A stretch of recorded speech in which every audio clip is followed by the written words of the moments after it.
ప్రస్తుతం మనమైతే విశాఖ జిల్లా అగనంపూడి కొండయ్యవలస విలేజ్లో ఉన్నాం. మీ అందరికీ తెలుసు, చాలా దురదృష్టకరమైన ఘటన. కాళ్ళ పారాని ఆరలేదు. పెళ్లి కొడుకు ఎంతో ఇష్టంగా తన మెడలో వేసిన పూలదండ కూడా ఇంకా నలగలేదు. కానీ అంతలోనే మృత్యువు కాటేసింది. విధి ఎంత కఠినమైనదంటే కాలం పెట్టే పరీక్షకు సమాధానం వెతుక్కోవడం కాదు కదా, గుండెలు పగిలిపోతాయి ఒక్కొక్కసారి. కనీసం గంటలు కూడా గడవలేదు. ఈరోజు ఇక్కడికి వచ్చాము నవవధువు రామేశ్వరి గురించి తెలుసుకుందామని. మీరందరూ కన్నీళ్లు పెట్టుకుంటున్నారు. అమ్మాయి ఒక దగ్గర ఎన్నో సంవత్సరాలుగా పనిచేస్తుంది మాతోనే. ఆ పెళ్లి కోసం ఎన్నో కలలు కన్నది. ఎంత సంతోషంగా గడిపిందో. పెళ్లి కుదిరింది అన్న తర్వాత నుంచి కూడా చాలా సంతోషం తనలో కనిపించింది. చాలా ఆనందంగా ఉంది.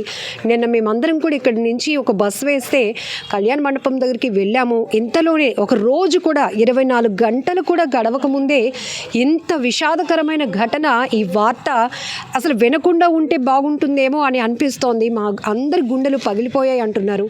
అసలు ఏం జరిగిందో ఘటనకు సంబంధించి అడిగి తెలుసుకుందాం. నిన్ననే పరవాడ వాడచీపురుపల్లిలో కళ్యాణ వేదిక వద్ద ఎంతో అందంగా ముస్తాబైన వేదికలో 3 ముళ్ళు వేయించుకున్న అమ్మాయి అత్తారింట్లో అడుగు పెట్టుదామని వస్తున్న తరుణంలోనే అగనంపూడి శనివాడ వద్ద జరిగినటువంటి రోడ్డు ప్రమాదంలో అక్కడికక్కడే ప్రాణాలు కోల్పోయింది. ఆ వరుడు ఎవరైతే కొత్తగా పెళ్ళైనటువంటి ఆ వ్యక్తి పరిస్థితి చాలా దారుణంగా దయనీయంగా ఉంది.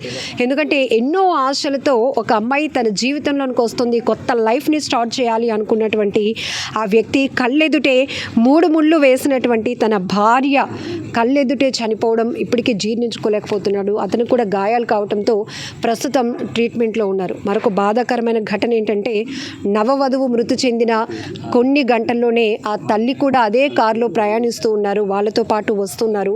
ఆమె కూడా ప్రమాదంలో తీవ్రంగా గాయపడింది. నేను దువ్వాడ నుంచి డైమండ్స్లో పనిచేస్తున్నాను మేడం, WDS మేడం. ఆ అమ్మాయి 14 సంవత్సరాల నుంచి పనిచేస్తుంది మేడం. ఇప్పుడు వరకు కూడా అమ్మాయి దగ్గర ఏ రిమార్క్ లేదు మేడం. పెళ్లి కూడా చేసుకొని అన్నది మేడం. కానీ ఎన్ని కలలు కన్నది మేడం, చాలా కలలు కన్నది మేడం. వాళ్ళ అమ్మని నాన్న కోసం ఏడిసింది మేడం. 2 అక్కలు ఈడ్చుకొచ్చింది మేడం. పెళ్లి చేసుకుంది మేడం. రాత్రి అందరూ వెళ్ళారు మేడం పెళ్ళికి. మేము డ్యూటీ చేస్తుండే మాకు ఫోన్ వచ్చింది మేడం 4 గంటలకు. మాకు ఇక్కడ హాస్పిటల్కి వచ్చే టైంకి తీసుకెళ్ళిపోయారు మేడం. తన ఆఖరి చూపు కూడా మేము చూడలేదు మేడం. ఎక్కడ పనిచేస్తుందండి తను రామేశ్వరి? మేమందరూ కలిసి చేస్తున్నాం మేడం. 14 సంవత్సరాల నుంచి చేస్తుంది మేడం అమ్మాయి. తను నేను ఒకసారి జాయిన్ అయ్యా మేడం. VPZ డైమండ్స్లో చేస్తున్నాం మేడం, WDS మేడం.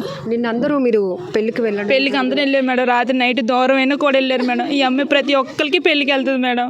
ఎవరికి దగ్గర కూడా వెళ్ళండి కాదు. కానీ చాలా కలలు కన్నది మేడం. దేవుడు అమ్మాయిని ఎందుకు అలా తీసుకెళ్ళిపోయి అర్థం కావట్లేదు మేడం. ఇప్పటికీ అందరూ ఒక షాక్లో ఉన్నామండి, కోలుకోలేకపోతున్నాం. నిజం కాకుండా ఉంటే ఎంత బాగుండండి, చాలా హ్యాపీగా ఉంది అనిపిస్తుందండి. చాలా ఆనందపడ్డాము, అందరూ విని చాలా సంతోషపడ్డాము. మా చెల్లికి పెళ్ళి అవుతుందండి. దేవుడు ఇప్పటికి అలా చేశాడు, మా ఆశలు నిరాశ చేశాడండి. ఈ పెళ్ళికి చాలా బాగా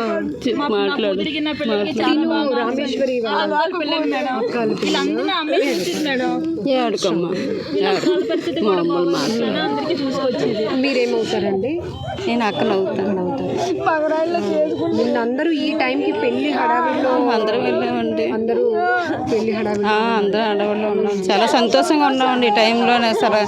అసలు ఇలా అవుతుందని కూడా అనుకోలేదు. మార్నింగ్ కూడా వ్రతంకి నేనే రెడీ చేసి వచ్చాను. మేకప్ వేసారు పిల్లలు. నేనే చేరది కట్టనమ్మా. ఈ ఒక్కరోజే కదా, ఇంక మళ్ళీ నీకు స్ట్రెస్ ఉండదు. ఈ ఒక్కరోజే కదా పట్టు. అప్పుడే నేను ఇంకా ఇంటికి వచ్చాను. సాయంత్రం వస్తాను పిన్ని, 2 రోజులు ఉంటానంటే ఏడ్చింది. వద్దు, ఉండొచ్చు కదా.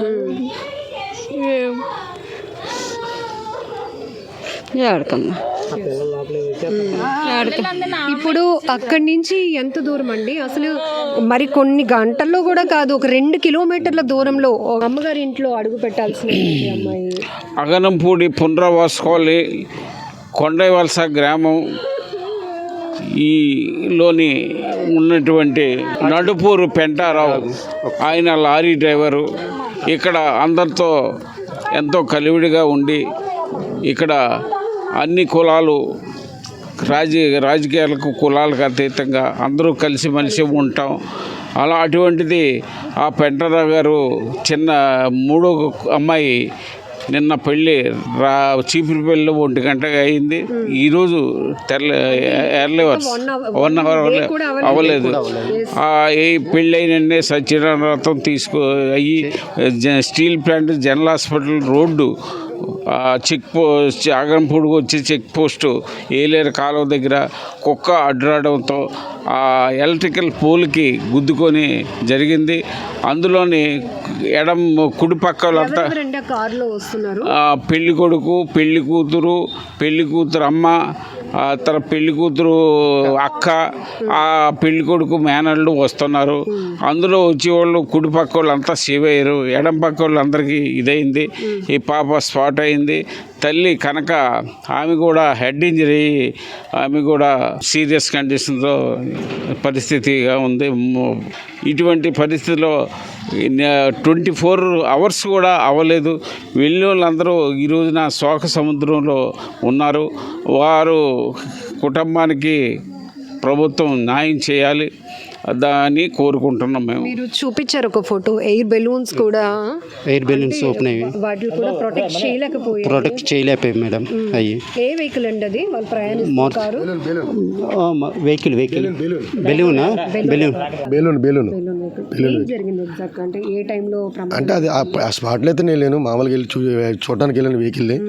యాక్చువల్గా అయితే అది రైట్ సైడ్ కొట్టాడు అతను, డ్రైవర్ పక్క కొట్టాడు. డ్రైవర్ పక్క బెలూన్ ఓపెన్ అయింది. వాళ్ళు సేఫ్. ఎవరు డ్రైవింగ్ చేస్తున్నారు? పెళ్ళికొడుకు డ్రైవింగ్ చేస్తుంటారు. అటువైపు చేసిన వాళ్ళు రైట్ సైడ్ చేసిన వాళ్ళు సేఫ్, మొత్తం అంతా సేఫ్. అంటే చిన్న గాయాలు తగలవచ్చు, కానీ లెఫ్ట్ సైడ్ కూర్చున్న వాళ్ళు మాత్రం సీట్ వైపు కూర్చున్న వాళ్ళు అక్కడ వెహికల్ మాత్రం ఫుల్ డ్యామేజ్ అయింది, కానీ లెఫ్ట్ సైడ్ కూర్చున్న వాళ్ళకి బాగా ప్రమాదం ఎక్కువ జరిగింది. ఈవిడ స్పాట్లో అయిపోయింది. తర్వాత ఆవిడ కూడా కొద్దిగా హెడ్ ఇంజరీ అయింది. హెడ్ ఇంజరీ అవడం వల్ల ఆవిడ కూడా మరి ఇదైందని చెప్తున్నారు. ఇప్పుడు యాక్చువల్గా అయితే అది మరి ఆ కుక్క డోర్ రావడం వల్ల కొద్దిగా కంట్రోల్ చేసుకోలేకపోయారు. డైరెక్ట్గా వెళ్ళి పోల్కి కొట్టడం వల్ల. కానీ ఎంత దురదృష్టకరమైన ఘటన అంటే, మీరు నిన్న మ్యారేజ్కి వెళ్ళాం మేడం. మ్యారేజ్కి వెళ్ళాం మేడం. కొన్ని గంటలు 24 గంటలు గడవలేదు మేడం. 2 ఊర్లలో ఒక పెళ్లి సందడి, 2 ఊర్లలో ఇప్పుడు విషాదకర ఘటన. చాలా బాధాకరంగా ఉంది మేడం. నిన్న వెళ్ళినప్పటికీ అసలు కళ్యాణ మండపం దగ్గర పరిస్థితి అంతా ఎట్లా ఉంది? అంత హ్యాపీగా ఉంది మేడం. ఎంత ఎంజాయ్గా చేసామో పెళ్ళి చూసుకొని వచ్చాం మేడం అంతను. ఈరోజు రావడానికి మేము ఇంకా కంపెనీకి వెళ్ళి డ్యూటీ చేసుకుంటున్నాం. ఫోన్ కాల్ వచ్చింది మేడం మాకు. ఈ టైంకి ఇంకా బయలుదేరారు. ఈ టైంకి ఇంకా బయలుదేరుతారు. బస్ కోసం వెయిటింగ్ అనమాట జనాలందరూ బయట. అక్కడ రోడ్డు మీద జనాలు వెయిటింగ్. నిన్న ఈ టైంకి చాలా అంటే పండగలా ఉందన్నమాట. ఇదంతా ఏరియా అంతా మొత్తం సెంటర్లో ఇక్కడ కూడా అంతా. ఈ టైంకి బస్సు రాలేదు అని అందరూ ఆతృతగా ఎదురు చూస్తారు అనమాట.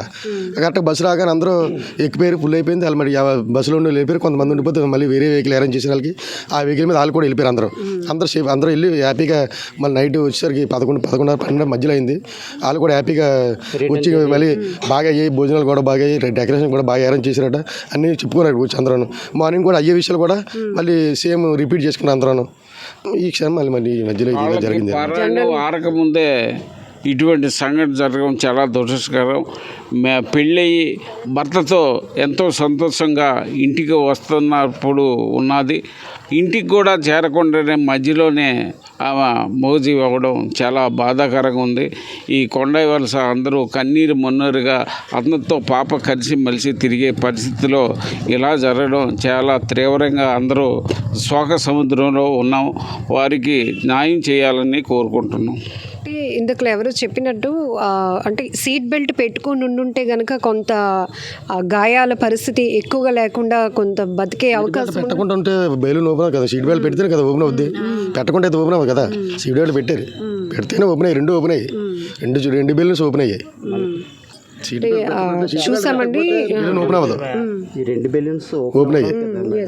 అండి ఈ 2 బెలూన్స్ ఓపెన్ అయ్యాయి. అవునండి. ఇది డ్రైవర్ పక్కన ఓపెన్ అయింది, అటువైపు రైట్ సైడ్ ఓపెన్ అయింది, లెఫ్ట్ సైడ్ కూడా ఓపెన్ అయింది. ఓపెన్ అయిపోయింది అండి. అంటే నడి రోడ్డు పైన తన మెడలో ఉండాల్సిన పెళ్లి దండలు కనిపించాయి. ఇవన్నీ కూడా ఎంత భయంకరంగా, ఎంత అంటే గుండెలు పిండేస్తున్నాయంటే చాలా బాధగా ఉందండి. ఎలాంటి చూడలేదు, ఇలాంటి సంఘటన ఇప్పుడు చూడలేదు మేడం. ఎప్పుడు మేము ఇలాంటి అంత దారుణంగా జరిగింది. మరి నేను టైంకి ఇంకా బస్సులో ఉన్నాను కన్నా ఈ వేళ ఏమొచ్చి అలా జరిగిపోయింది. సెల్ అవుద్దా పాప నాకు, పిన్ అవుద్దా అమ్మ. ఈ ప్రమాదం జరిగిన ఘటనకి ఇప్పుడు ఇక్కడ రేపు ఇంట్లో అడుగు పెట్టాల్సిన ఇంటికి ఎంత దూరం ఉంటుందండి? 1 కిలోమీటర్ మేడం, 1 కిలోమీటర్ అంతే. 1 కిలోమీటర్ 10 మినిట్స్లో వచ్చేస్తారు మేడం. 5 నిమిషాలు తారుమారు వచ్చి అయిపోయింది మేడం. మామూలుగా సిగ్నల్ పడితే అడ్డు ఇంకా అండి 10 మినిట్స్లోనే ఇంటికి వచ్చేస్తారు. పెళ్లి కొడుకు ఏం చేస్తుంది? ఎన్టీపీసీలోనే కాంట్రాక్ట్ బేసిక్ మీద జాబ్ చేస్తున్నారు, మెయింటెనెన్స్ డిపార్ట్మెంట్లో జాబ్ చేస్తున్నారు మేడం, ఎన్టీపీసీలోనే. సో నిన్న ప్రయాణించిన వెహికల్ కూడా అయిందేనండి? అయింది కాదండి మేడం, వెహికల్ వేరే వాళ్ళది వెహికల్ అది. వేరే వాళ్ళది వెహికల్ అది. అంటే all friends vehicle friendship circle మీద తీసుకొచ్చారు మేడం వెహికల్. సో నిన్న అత్తారింట్లో అక్కడ ఇంటి దగ్గర వాళ్ళ ఇంటి దగ్గర కదా, వాళ్ళ ఇంటి దగ్గర పెళ్ళికి మ్యారేజ్ అయింది మేడం అండి. అక్కడి నుంచి ఇక్కడికి వచ్చి 4 o'clock 4:30 ఇక్కడ ఇంట్లో అడుగు పెట్టమన్నారు పంతులు. పెట్టేసిన తర్వాత మళ్ళీ వచ్చి మన అన్నారంట. ఆ టైంలో మధ్యలో అలా జరిగింది, వెళ్ళిపోతారు, రిటర్న్ అయిపోమన్నారు. అది అంతలో ఇలా జరిగిందన్నమాట. 5 minutes అయితే వచ్చేది ఇంటికి. ఇలా జరిగింది. మరి ఒక పెళ్ళి 2 ఊర్లలో ఒక సందడి వాతావరణాన్ని చేస్తే కొన్ని గంటలు కూడా గడవకముందే, ఒక రోజు కూడా గడవలేదు, అంతలోనే 2 ఊర్లలో తీవ్ర విషాదాన్ని అలముకునేలా చేసింది ఈ దురదృష్టకరమైన ఘటన. ప్రతి ఒక్కరు ఇప్పుడు కాలాన్ని నిందిస్తున్నారు. దేవుడు ఇంత కఠినంగా కుటుంబానికి శిక్ష వేశాడేంటి అని ప్రతి ఒక్కరు మాట్లాడుకుంటున్నారు. ఇప్పుడు వీరందరితో మనం మాట్లాడించినప్పుడు పెళ్ళికి ఈ సమయానికి ఇక్కడ వీధిలో బస్సు రెడీ అయింది, అందరం ముస్తాబ్ అవుతున్నాం, రెడీ అవుతున్నాం, సందడిగా మనం ఈ వీధిలో అమ్మాయి పెళ్ళి అందరం వెళ్దాము అనేటి ప్రిపరేషన్లో ఉన్నాం. అంతలోనే ఉదయం ఎవరి డ్యూటీలకు వాళ్ళు వెళ్ళిపోయాక ఇలా రామేశ్వరికి ఇలా జరిగిందట, ఇలా ఘోరమైన ప్రమాదం జరిగిందంట అని న్యూస్ వాళ్ళకి ఫోన్లో అందిన వెంటనే వీరందరూ ఒక్కసారిగా షాక్ అయిపోయారు. ఇప్పుడు ఈ వీధిలో చూస్తే కనుక ఎవరిని చూసినా కన్నీళ్ళే తప్ప ఇంకొక మాట కూడా రాలేనటువంటి పరిస్థితులు నెలకొన్నాయి. నిన్న మీరు కూడా పెళ్ళికి వెళ్ళొచ్చారండి? యాక్చువల్గా ఈ పెంటరావు అనేది మా గ్రామ కాపస్తులండి. అయితే వీళ్ళకి 3 ఆడపిల్లలు, లాస్ట్ పాప కూడా ఈపీజెడ్లో పనిచేసేది. చాలా కష్టపడి 3 పిల్లలు కూడా ఆయన పోషించాడు. అలాగే వాళ్ళ తండ్రి కూడా వీళ్ళు కూడా పోషించాడు. కాకపోతే అంటే నా పెళ్ళి కూడా అక్కడ సీపురుపూడిలో వాటర్సీపురులో జరిగిందండి. అయిన తర్వాత 3 గంటలకి అది రథం ఇది అయిపోయిందంటే తర్వాత వచ్చేటప్పుడు 2:30 గంటలకల్లా మన స్టీల్ ప్లాంట్ రూట్లోని కారు యాక్సిడెంట్ అయింది. అది ఏ విధంగా అయింది అనేది ఎవరికీ తెలియదు. మేము వచ్చేటప్పుడు మా ఆవిడ గారు ఫోన్ చేశారు, నాకు ఇలాగ యాక్సిడెంట్ అయిందని. కానీ నేను వచ్చేటప్పటికి అప్పటికే కారు బయటికి అన్నీ తిప్పారు. ఫోల్ ఉంది కదండి, కరెంట్ ఫోల్ ఉన్న లైట్ కూడా కింద పడిపోయి ఉంది. తర్వాత సిఐ గారు, ఎస్ఐ గారు అందరూ వచ్చారు. వచ్చిన తర్వాత పాప బాడీ మన గవర్నమెంట్ హాస్పిటల్ తీసుకొచ్చిన తర్వాత మళ్ళీ పాప బాడీని మళ్ళీ అక్కడ మన కేసీ పంపించాం. కాకపోతే ఏంటంటే 3 ఆడపిల్లలు, తర్వాత తండ్రి పరిస్థితి ఎలా ఉంటుందో అనేది ఎవరికి తెలియట్లేదు. ప్రభుత్వం కూడా దీనికి ఆదుకొని తగు న్యాయం చేయాలని కూర్చున్నానండి. సో ఇది ఎవరిని కదిలించినా ఆ కుటుంబానికి తీవ్ర అన్యాయం జరిగిపోయిందనే చెప్తున్నారు. ఎందుకంటే ఒక శుభకార్యానికి వెళ్ళిన వారందరూ కూడా ఇప్పుడు ఈ విషాదకర వార్తను మాత్రం జీర్ణించుకోలేకపోతున్నారు. ఆ కుటుంబానికి ఖచ్చితంగా ఆదుకోవాలి. ఆ అమ్మాయి ఎవరైతే చనిపోయినటువంటి నవవధువు రామేశ్వరి కూడా చాన్నాళ్ళు కుటుంబ పోషణ కోసం ఆ తల్లిదండ్రులకు ఒక సపోర్ట్గా నిలుస్తూ ఎన్నో ఏళ్ళుగా ఒక దగ్గర వర్క్ చేస్తున్నారు. అక్కడ కూడా చాలా కలివిడిగా ఉంటుంది అమ్మాయి. చాలా సంతోషపడింది పెళ్లి జరుగుతుంది అన్నందుకు.